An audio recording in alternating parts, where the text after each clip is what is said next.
Co-powered by Techno.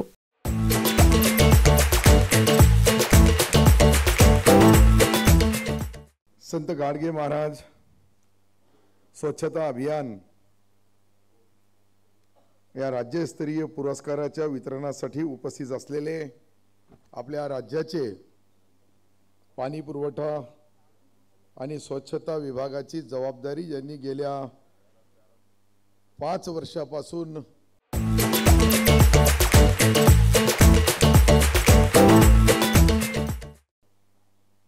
अनेक अडचणीच्या काळामध्ये त्यामध्ये शिथिलता कशी आणता येईल, अनेक जाचाकाठी थोड्या त्यामध्ये बदल करण्याचा प्रयत्न केला। आमचे मित्र आदरणीय गुलाबरावजी पाटील साहेब, आताच ज्यांनी आपल्याला मार्गदर्शन केलं ते आदरणीय अतुलजी सावे साहेब, या देशाचे माजी मंत्री आणि विद्यमान खासदार आदरणीय डॉक्टर भागवत कराड साहेब, आपण ज्यांच्या कल्पनेतून एक नवीन प्रधान सचिव म्हणून ज्यांनी जबाबदारी स्वीकारल्यानंतर संजयजी खंदारे साहेब, आदरणीय रवींद्रन शेखरजी, मंचवर उपस्थित आमच्या विभागाचे विभागीय आयुक्त दिलीपरावजी गावडे सर, विकासजी मीना साहेब, नीनलजी नेत्र मानकापे, राजेंद्रजी देसले आणि अजितजी वाघमारे आणि जे नाव गुलाबराव घेतील ते सर्व सन्माननीय। म्हणजे वेळ कमी आहे, त्यांनी सांगितलं यांना जळगावला जायचं आहे, नाही जायचं, माझ्यासोबत मुंबईला जायचं आहे, जे काही काम असेल ते सर्वांना कामं आहे। परंतु 2 वर्ष कोरोनाच्या संकटामध्येही स्वच्छता अभियानाची सुरुवात सर्वांनी आपापल्या गावामध्ये, खरं म्हणजे कोरोनाचा संकट त्यामध्ये सर्व लोक आपापल्या पद्धतीने शासनाच्या स्तरावर काम चालू होता, परंतु साफसफाई ठेवण्याचा पवित्र काम ज्या लोकांनी ग्रामपंचायतीने आपल्या गावामध्ये केलं त्यांचा मी मनापासून आभार मानतोय। कोणाला पारितोषिक मिळाला, कोणाला नाही मिळाला, ही गोष्ट वेगळी आहे, परंतु काम करताना शेवटी आपण बघतोय का राज्यस्तरीय हे जो कार्यक्रम 4 वर्षाचा आहे, यामध्ये 2 वर्ष कसे गेले हे मला माहीत आहे आणि आमचे 2 वर्ष कसे गेले हे मला आणि गुलाबरावला जवळून माहीत आहे। म्हणजे ते 2 वर्षामध्ये गुवाहाटीपासून तर नाही ते नाही बोलायचं, नाही असं मी बोलू लागलो, लेट का झालो हे तुम्हाला बोलावं लागेल। तुम्ही जे शंका व्यक्त केली का देर आए दुरुस्त आए, लेकिन हमारे पीरियड में ही आए, म्हणजे आमच्या कार्यकाळामध्येच बोलण्याचा अजून आम्हाला 45 दिवस बाकी आहे। तुमचं कसं आहे, आमच्या एक मित्रांनी गोंदियाच्या जिल्ह्याच्या सरपंचांनी इतके व्यवस्थितशीर आपल्याला माहिती दिली का त्यांनी सांगितलं, प्रशासक आजी आणि माझी सर्वात मोठी कसोटी तीच आहे का गावामध्ये पुऱ्या ग्रामपंचायतला एक लाईन दोरीमध्ये सर्व पुढाऱ्याला आणणं।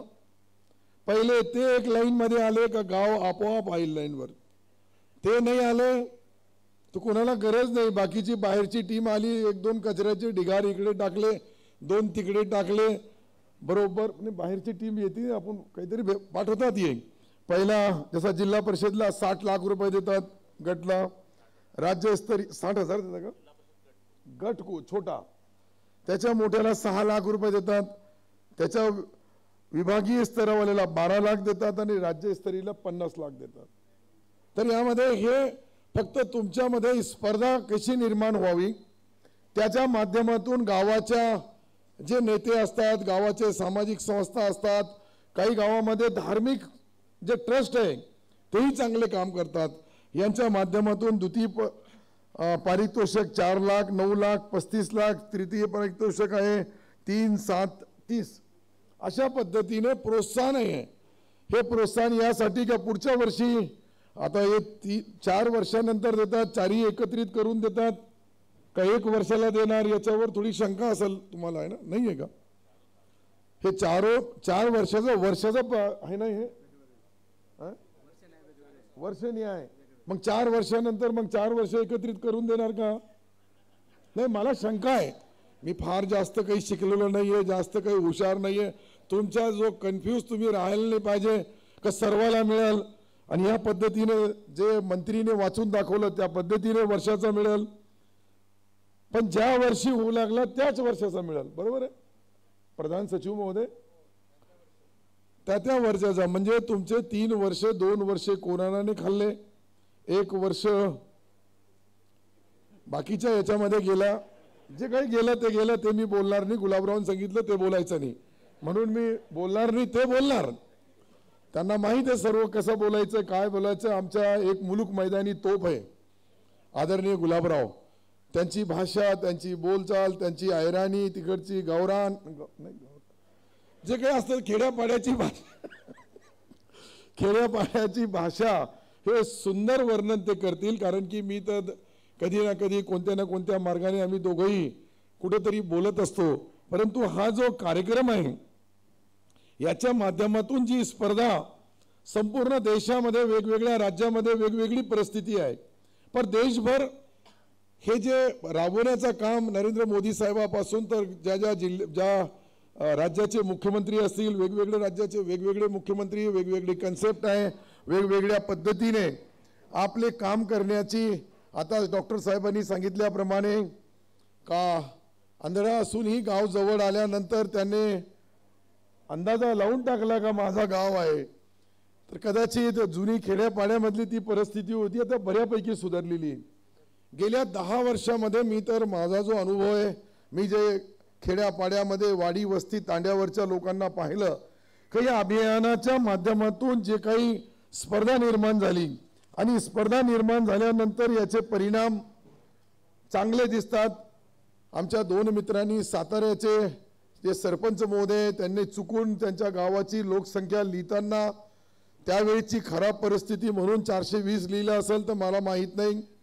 कधी कधी असतंय काही कर्मचारी काही जे असतात ते जनगणना करणारे अधिकारी आहे ना, जनगणनाच आहे काही कुठेतरी बसलेले ते समोर बसलेले. आणि सातारा जिल्हा म्हणजे आमच्या मुख्यमंत्र्याचा गाव आहे, परंतु गावाच्या नावाला लोकसंख्येला नवीन रूपरेषा आणि दिशा त्यांनी गावाची सुंदरतापासून स्वच्छतापासून तर गावामध्ये अनेक नाविन्यपूर्ण मुलगी जन्माला आली काय करायचं त्याच्या नावाने काय आपला वाटा. एक काळ होता का त्यांची ग्रामपंचायत दुसऱ्या ग्रामपंचायतमध्ये मर्ज करण्याचा त्यांचा त्या काळामधली ती परिस्थिती असेल, परंतु नंतर आपण काही नाविन्यपूर्ण योजना गावात राबवल्या तर निश्चित त्याचे परिणाम दिसतात. तेही त्यांनी सांगितलं.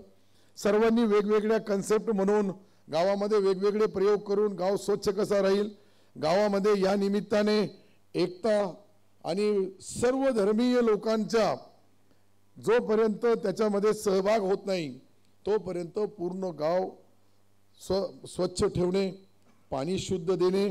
गावामध्ये आता आमच्या एक संभाजीनगर जिल्ह्यामध्ये ग्रामपंचायत होती, त्यांनी गावाच्या स्वच्छतेसाठी गावामधली गिरणी, त्या गिरणीमध्ये जे लोक येतील त्यांना फ्री केला.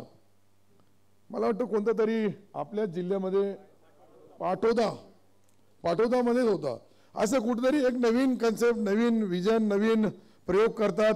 आणि हे सर्व केल्यानंतर हे आपण आपल्या ज्या अपेक्षा काही लोकांनी व्यक्त केल्या दोन्ही सरपंच महोदयांनी का याच्यामध्ये काय बदल करावा. आता मंत्री महोदय त्यांच्या भाषणामध्ये तुम्ही ज्या सूचना दिल्या त्या सूचनेच्याबद्दल खुलासा तेच करू शकतात, कारण माझा डिपार्टमेंट असता पणन विभाग किंवा अल्पसंख्याक तर मी केला असता.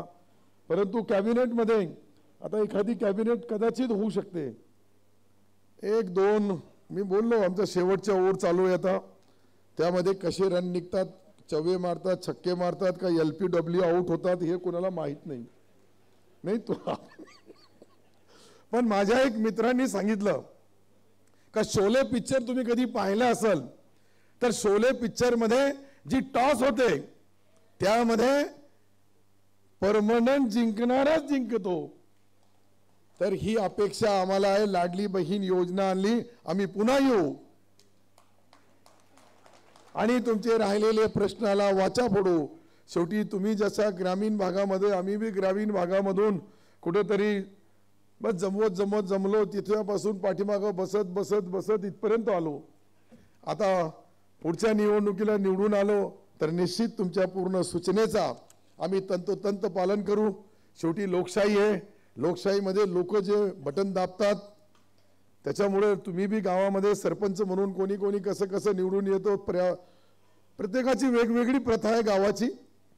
काही एक सारखी निवडणूक होत नाही. आता एक खेड्यामध्ये कशी होती, दुसऱ्या खेड्यामध्ये कशी होती, हायवेच्या गावाला कशी होती. जे हायवेच्या गावाच्या असलेल्या ग्रामपंचायती, शहराच्या आजूबाजूच्या ग्रामपंचायती कशा होतात. माझी तुम्हाला इतकीच हात जोडून नम्र विनंती राहील की या स्पर्धेमध्ये सातत्याने आपण प्रयत्न करावा. फक्त बक्षीससाठी जी आपल्याकडे टीम येऊ लागली तितक्या टीममध्ये त्यांना दाखवण्यासाठी काही ग्रामपंचायतीमध्ये 88% ग्रामपंचायती चांगल्या पद्धतीचं काम करतात, परंतु काही 12% ग्रामपंचायतीमध्येही ती स्पर्धा टिकून राहावी.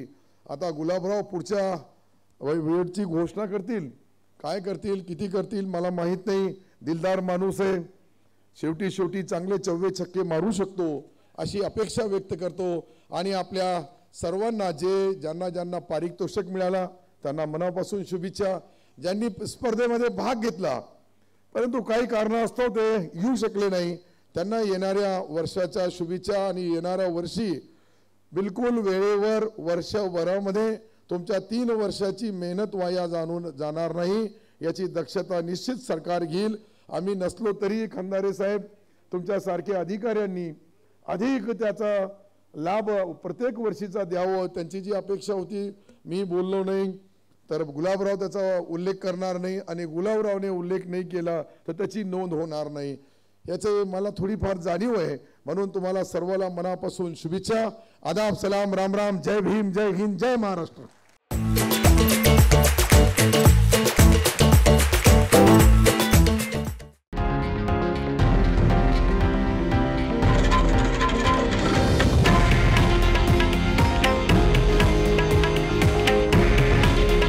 हे आहे देशातील नंबर 1 न्यूज नेटवर्क आणि आपण पाहत आहात TV9 मराठी.